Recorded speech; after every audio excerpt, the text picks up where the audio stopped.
So hello, welcome to this last video lesson. It's called 3D user interfaces. We look in this lesson generally at some aspects of interaction, and in the module virtual and user interaction in week 11 until 17 there will be a deeper and more fundamental look at interaction in a 3D world. So why interaction? I think virtual world without interaction is not virtual reality. There are three fundamental reasons why one may choose to create objects that don't interact. That can be artistical reasons, or difficulty of implementation, or maybe limited computational resources. But interaction needs new metaphors. We can't use mouses and desktops anymore in a 3D virtual reality world. And I found a very nice device on the internet, a very interesting interaction device, so let's look at it.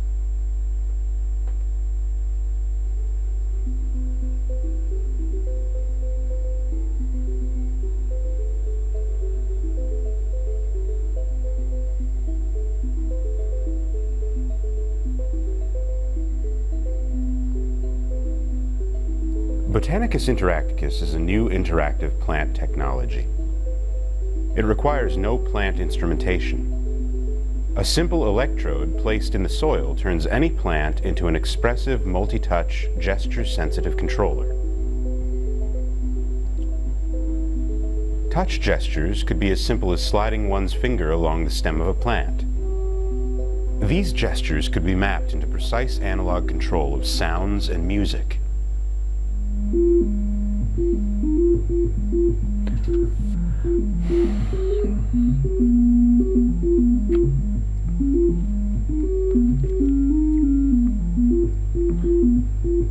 Proximity and amount of touch can also be recognized.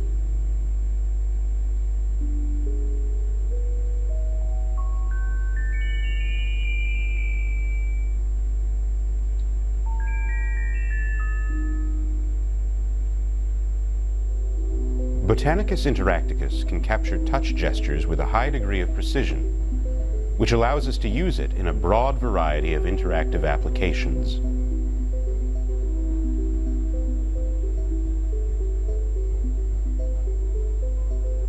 Yeah, nice. We know a lot of UE components nowadays for modern computers, like input devices such as a mouse and keyboard, or output devices such as a monitor, and interaction techniques such as drag and drop, interface widgets such as pull down menus, and also the metaphors I mentioned before. But these interface components are not good enough for new systems. They are for traditional systems, not for non-traditional systems, like a head-mounted device or a cave. Think about a wearable computer user walking down the street. Can he have a keyboard in his hands? That seems very impractical, I think. Or a head-mounted device with dialog boxes on the screen. That's also not very useful, and to use a 2D mouse in a cave is not very handy too. So we need new devices, new techniques, and new metaphors, and they are developed. Some are some refinements, and others are total new ideas and concepts from scratch. So we have to work on that.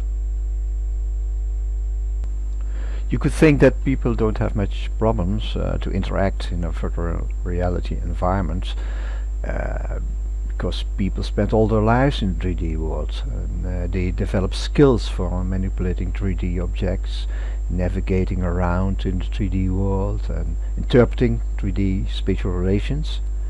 But people, however, have often difficulties to interact in an interactive 3D environment. Quite often it's result of not properly designed user interfaces due to appropriate selection techniques of interaction. Virtual reality with 3D user interfaces are common themes in science fiction movies. The actors can seamlessly use free hand gestures in space combined with speech to manipulate real looking 3D models, while they also perceive haptic feedback when touching the virtual objects. But it's still a great challenge to do this in a virtual reality world. It's hard to interact with virtual environments in a natural and error-free manner. The closer the product is to reality, the easier it is for the user to figure out how it's supposed to work and how to form a correct mental model for using the product. However, if you are not careful about the user realism, you can create also great confusion. So visual realism is the reproduction of a physical object to create a virtual version of a thing that exists in the real world. And that can be a good idea because it helps the user form a mental model of how to interact with your product. So here are some tips for using visual realism. If you pick up a tablet or a smartphone, you quickly notice that a lot of work has gone into making the user interface appear realistic. You see shadows, gradients, 3D effects, textures, and these things are very common in a virtual environment. In a virtual reality environment, you expect more than, I think, with a tablet, that objects behave like real world objects, and that they behave in that way, those are the words, and that congruity between these two worlds help people to understand how things work. It tells them that the same laws that govern the real world also apply to the virtual environment. It helps people to understand what possibilities of interaction there are. And in the VR world, people interact through with normal body movements such as head tracking, reaching, bending, within the limitations of tracking available, of course, and they are able to move through the environment or affect changes with it in a more or less natural ways. And VR users should respond realistic to events and situations within the virtual environment as if they were real. And such response as if real provides an operational definition of the concept of presence. We talked about it in week 1. So you can ask yourself, what's the impact of the level of visual realism on presence? On the slide you see some lessons learned about this. But realize you can say that the objects and environment looks realistic, but more important is the interaction, the dynamic. The objects and environment should behave realistic. For example, an object representing a human may look but not behave realistic. Similarly, good static lightning may achieve with a method such as radiosity, which pre-computes all diffuse reflections in the environment, but shadows may not move when the corresponding object is moved. So is that realism? So natural interfaces that are interfaces that ignore the traditional conventions of graphical user interfaces in favor of an interaction design based on the natural worlds. So instead of windows and buttons and menus, natural user interfaces are based on realistic objects and gestures. So instead of a mouse and keyboard, natural user interfaces rely on multi-touch screens, on cameras and microphones, pens, and other devices that allow people to interact with the interface directly, with their hands and fingers, or with the voice, or maybe moving the whole body. Here on the slides you see some tips. So trying to reduce the real world is an admirable goal, since it makes learning and using a product easier, but it also has problems, as you can see here. So avoid gesture magic, and if you choose gestures, make sure that they directly and immediately affect things in the environment. Familiar way that users understand from the real world. And also gestures work best when the system gives constant feedback while the user is interacting with it. The point is, for natural user interfaces, more than for any other type of user interfaces, direct manipulation, visibility, simplicity, that they are important. People need to be able to figure out how to interact with things in the environment without having to consult a manual. But it's not easy. Creating a simple gestural interface is difficult, but think about these points on the slides, and think about immediately feedback, simple error-tolerant gestures, straight lines, short gestures. Do something to undo the effects. Simply undo some things when somebody does something wrong. So that are some tips for this. So let's talk about what kind of interaction tasks users have to do in virtual environments. Which interaction task do we have? Do we want that the user has? The interaction in an interactive 3D environment can be characterized in terms of 3 universal interaction tasks, and the most simple virtual environment has a possibility to look around and to go further, and that's navigation, and it refers to the task of moving the user's viewpoint to the environment. It also has a cognitive component called wayfinding. So does the user know where to go? Can you help them with that? And the second one is selection and manipulation, and it refers to the techniques of choosing an object and specifying its position or changing its position and orientation, or maybe scale the object. And the third one is the system control, because we work with a computer system. Communication between user and system is needed. Think about calling the system state, and and typically 2D menus are used for this kind of tasks. So navigation. Travel is a navigation physical component. The user moves to a series of locations and exploring the environment, investigating the structure and the position of virtual objects. But the movement type depends on the goal of the navigation.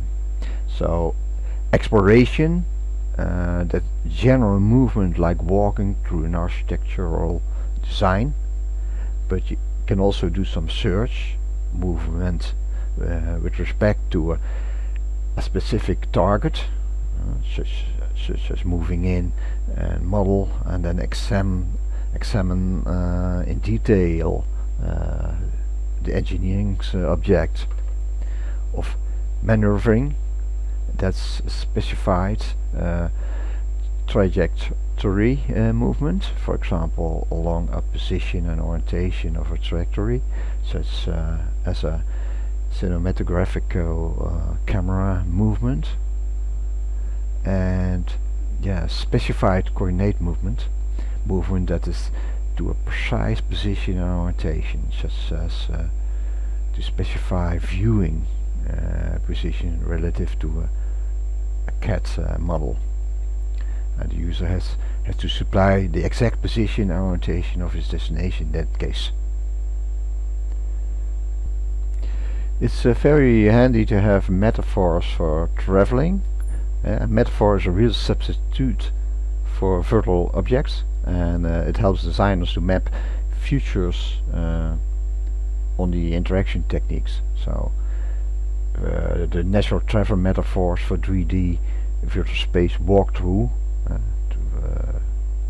walking techniques, is called locomotion, and we talk about that and later in this lesson with some examples.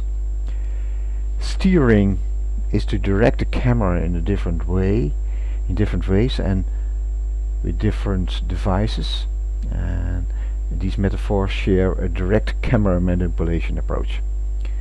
When you have a head tracker or an eye tracker, the most natural choice for traveling in a virtual environment is gaze, direct steering or pointing. In spite of its simplicity, the solution can become inefficient, because whenever the user looks another way around to explore the environment, then the motion also changes, the direction of the motion also changes, so that's a problem.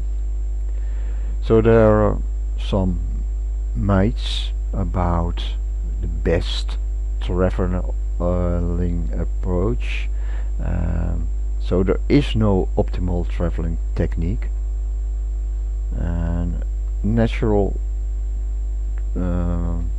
techniques aren't always the best one, and of course you can't use the same traveling technique for a head-mounted device, for a cave, or for a desktop. So that isn't possible. So be careful with that approach. So wayfinding is a cognitive component of navigation, and it involves synthesis of the information acquired while traveling into a mental representation of the space, and it's used to plan path in the virtual environment. So here you see a lot of examples, and look at it. The classification of travel, of navigation. Here you see a classification made by Bowman. It's not only the direction, but also classification for speed and starting condition, as you can see. And important is to think about, when you're programming navigation in your virtual environment, about these possibilities. What's the best way to do it? So look at it. So here you see the selection. Selection is also called target acquisition tasks. It refers to the acquisition of or identification of particular object in a virtual scene. And here you see also an overview of the selection techniques made by Bowman. And you see that the selection has 3 phases, and in each phase the action can be realized by various interfaces. Manipulation in virtual environments consists of translating and rotating and scaling the selected objects. And one important issue for manipulation techniques is how well it integrates with the chosen selection techniques. So it belongs to each other. You can't make a selection technique without knowing what kind of manipulation you want to do. Another issue is that when an object is manipulating, you should take care to disable the selection technique and to give feedback to the user for the selection. If you don't do that, then serious problems can occur. For example, the user tries to release the current selected object, but the system also interprets this as trying to select a new object. And finally, you should think in general about what happens when the object is released. Does it remain on the same position, floating in the space, or does it snap to a grid, or does it fall via gravity until it contacts something solid? So the applications requirements will determine the choice you make. So manipulative methods. So I said before, there is no universal best technique, and natural is not always desirable. But there are a variety of existing techniques which attempt to solve the problem of grabbing and manipulating a remote object. But most of them fit in two categories, which we call the arm extension techniques or hand, and the recasting techniques. In an arm extension technique, the user's vertical arm is made to grow to the desired length, so that the object manipulation can be done with a hand, as it is with natural mapping. And these techniques differ in the way the user specifies the vertical arm length. In general, arm extension techniques make object manipulation simple, because the user moves and rotates the object with a natural hand and arm movement. Grabbing is more difficult because the vertical hand must be positioned exactly within the object that can be small or very distant. So raycasting is pointing to the object, and the metaphor allows the object selection by pointing a ray to it, so that you can grab that object. So here you see some pictures with simple vertical hand or raycasting techniques. So we talked already about input devices, and on this slide you see some different examples of input devices.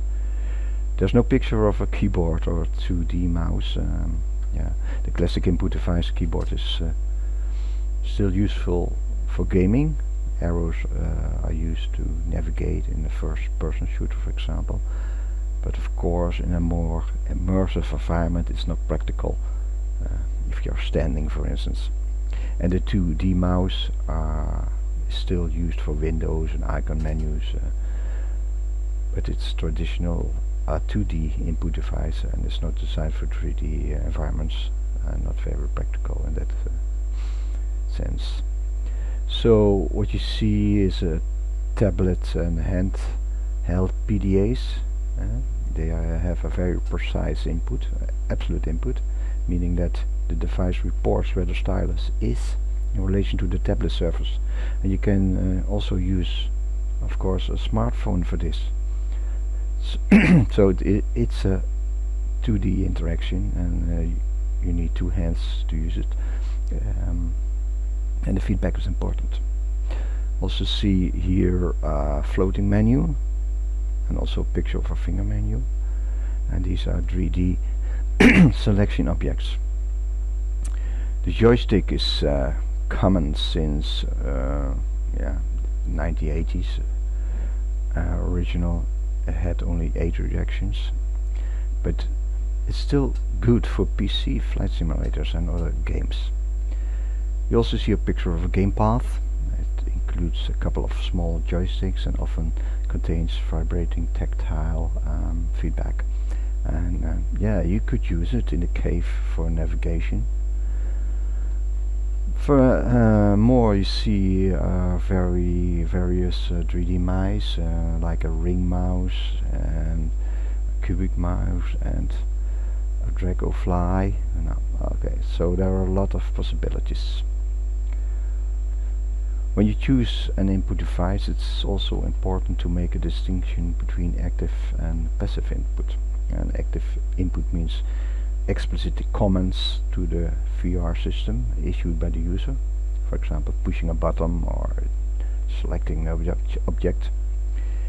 And when events are triggered by system automatically by walking into an area or being in an environment for a certain amount of time or making certain movements, talking, etc.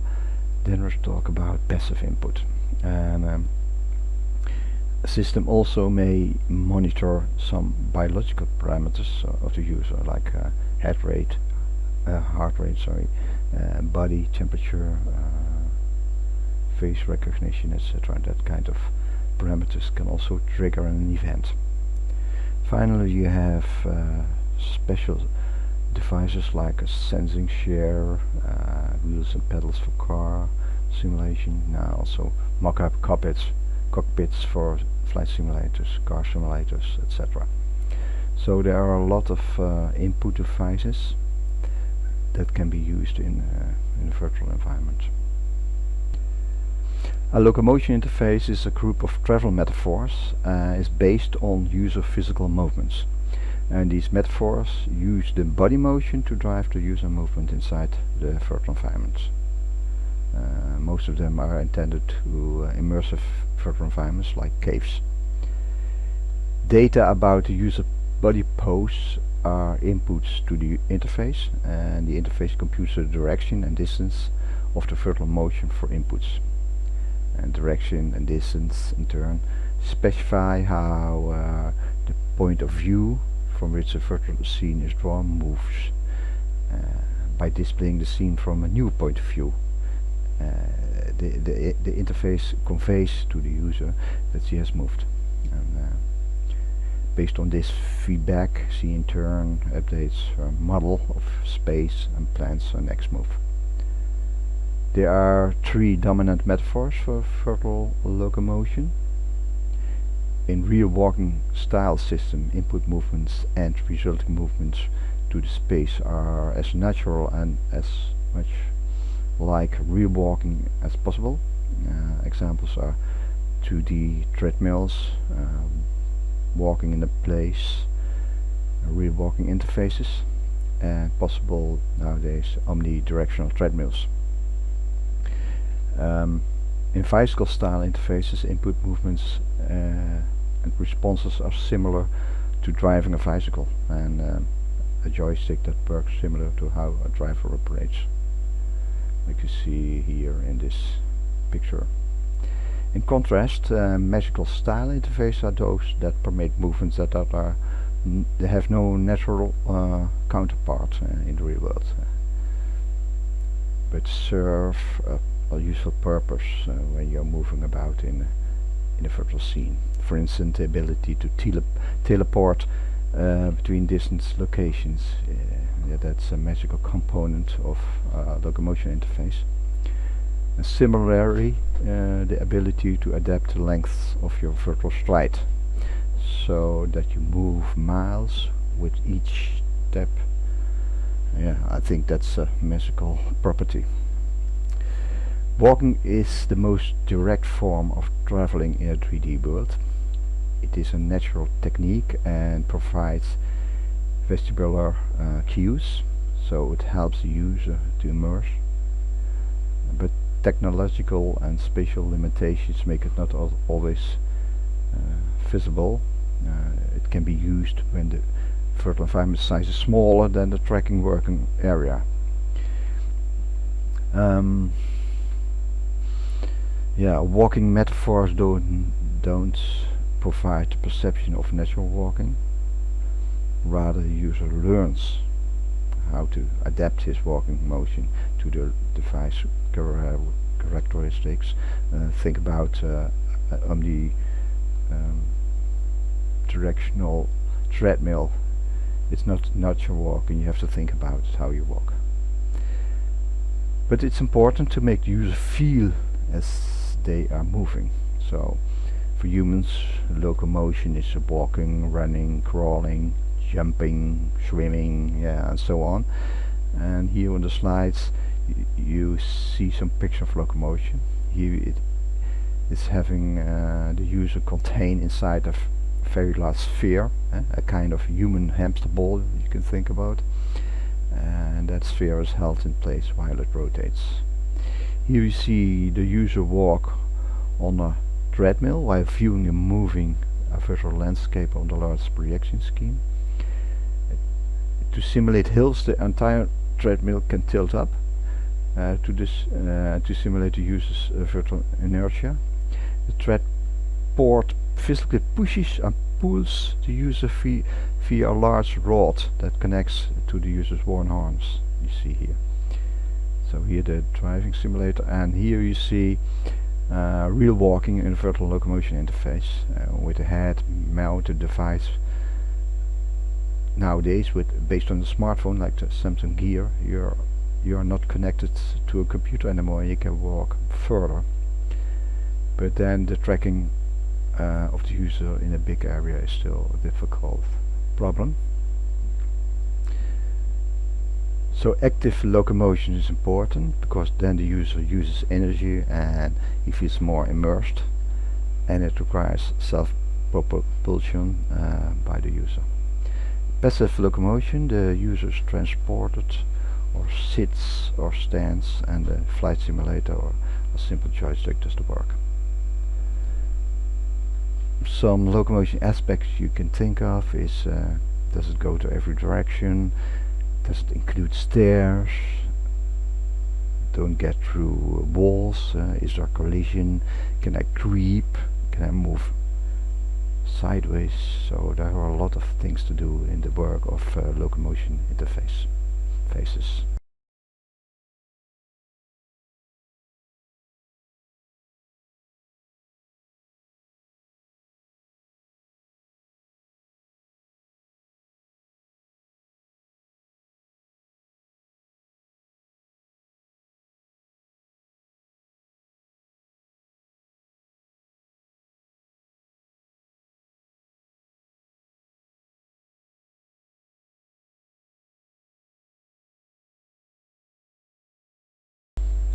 In week 3 we talked about the sense touch. We use it in everyday tasks, as, selecting an app on your smartphone, or playing guitar or piano, finding a light switch in the dark, or using a mouse. Touch is very complex. Think about tying a shoelace. That's a complex task. It has also rich tactile cues. You can tie your shoe without looking. So it's also effortless. So when these mechanical receptors stop functioning, everyday tasks that have become second nature to you suddenly become impossible. Have you ever tried walking when your leg has fallen asleep, or tried tying your shoe with very cold hands? It's an impossible task. You can't do it because your mechanical receptors are no longer sending critical information about your touch, pressure, stretching and motion to your brain.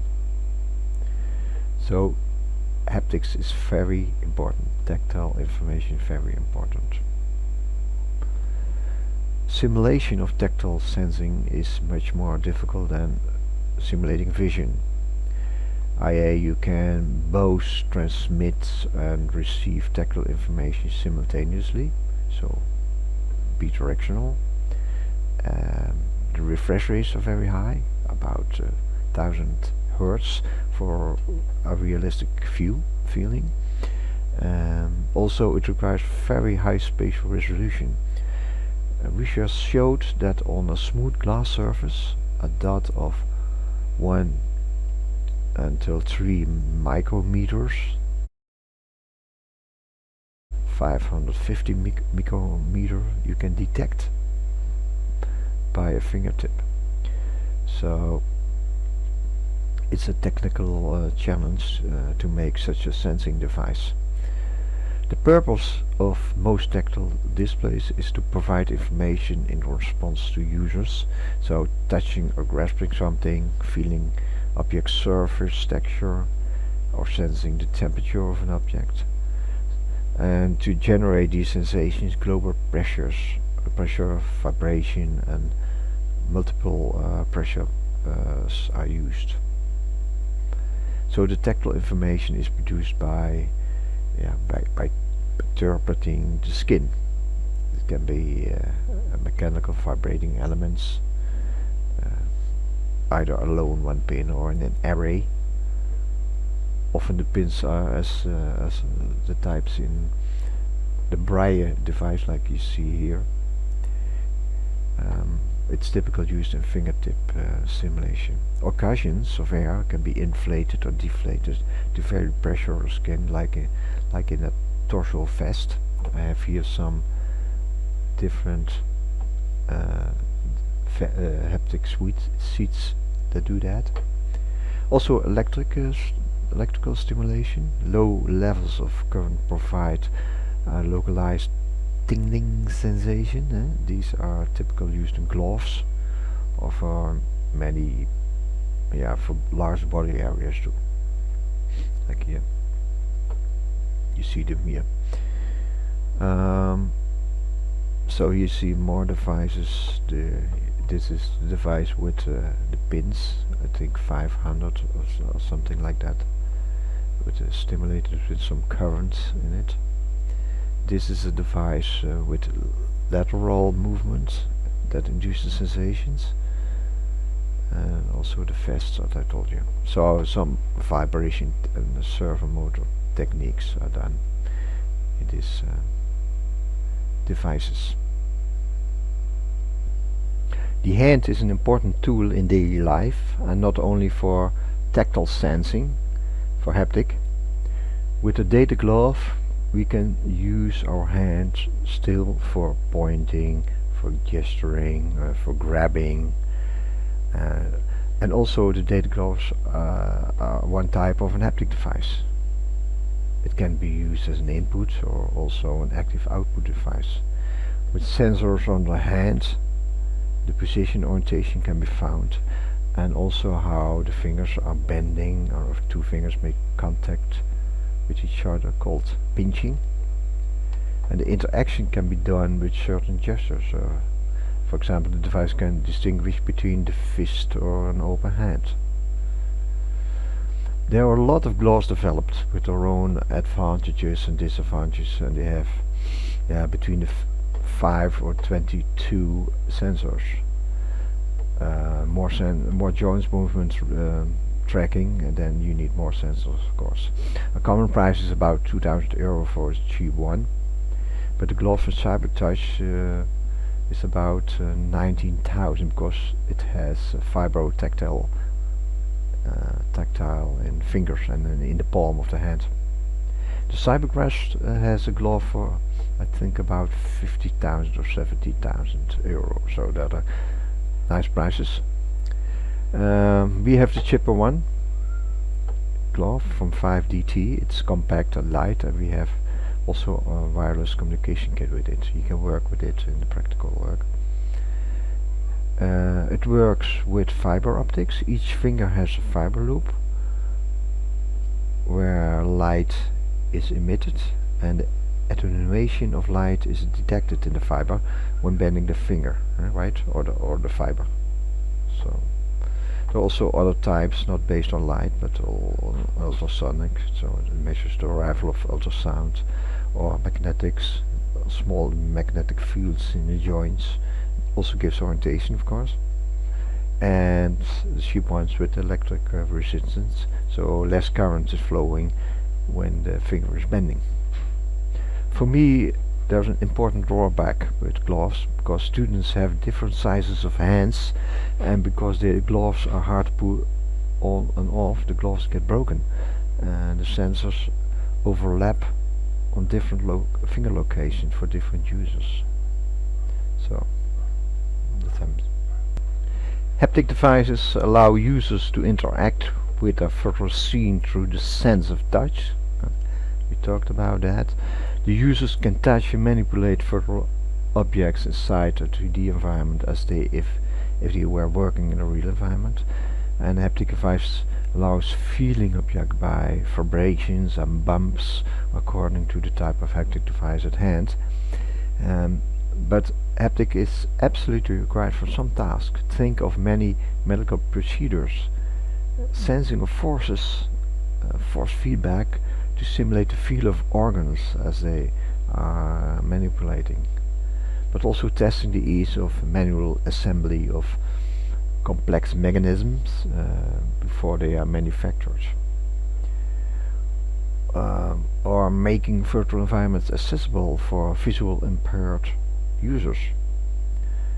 I think it's clear that haptic can improve user sense of presence, but it's not very common in a virtual environment like a cave nowadays. Most haptic devices look like this type. It's the Phantom. The Phantom is a specialized device used for scientific application, and it's about 10,000 until $1 million. It is a haptic for a desktop, not for a cave-like system. It has a very accurate 6 degrees of freedom input, and it uses mechanical tracking, so it's very accurate. It gives some limited force feedback, and yeah, it is only 1 point contact. This one we have, you can use it in practical work. It is called the Falcon. It's a custom-made research device. It has 6 degrees of freedom. A spherical knob, as you can see, haptic feeling for all fingers you get when you're holding the knob. So it's not mobile, it's just standing on your desktop. So a complete other type is an exoskeleton. We talked about it in week 2. It's more robotic, and yeah, the haptic is volume based in this case. So that's it for this week. See you next time. Bye.